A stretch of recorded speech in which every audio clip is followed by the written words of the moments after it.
করে আর অপর ভাই যদি ক্যানিং পূর্ব থেকে দাঁড়ায় তাহলে ক্যানিং পূর্বের মানুষ কিন্তু অক্সিজেন পেয়ে যাবে।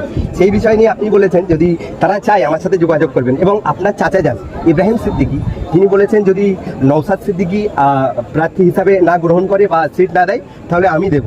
তো আপনার কি মনে হচ্ছে যে কাসেম সিদ্দিকী আপনার দলের পক্ষ থেকে, বা আপনি কি বলবেন যে কাসেম সিদ্দিকী আগামী আইএসএফ এর পক্ষ থেকে? এখন আমার বক্তব্য ক্লিয়ার, আলেম ওলামা পীর পীরজাদাদের একটা অংশকে রাজনীতিতে আসতে হবে, এক নওশাদ হবে না, আসতে হবে, এটা আমার ক্লিয়ার। কিন্তু এসেই এক কাঁদি লোভে স্বপ্ন দেখলে হয় না, আসতে হবে, দল করতে হবে, মার খেতে হবে, কর্মী তৈরি করতে হবে, কর্মী মিশতে হবে, আন্দোলন করতে হবে। আজকে হাজার হাজার কেস হয়ে গেল এতদিন ধরে, যারা মার খেল, কথা বুঝে আসছে, তারাও তো তাদের তো একটা স্বপ্ন আছে, তাদেরও তো মতামত নিতে হবে। এখন আমি নওশাদের বড় দাদা, আমি কোনোদিন কিছু করিনি, আমি যদি এই জায়গায় আমায় দিতে হবে, এটা ওই অন্য জায়গায় হয়, একটাই পোস্ট বাকি সব ল্যাম্প পোস্ট। তবে আমি ওয়েলকাম জানাবো প্রত্যেকটা আলেম ওলামা পীর পীরজাদাদেরকে, যে একদল মানুষ ধর্ম প্রচার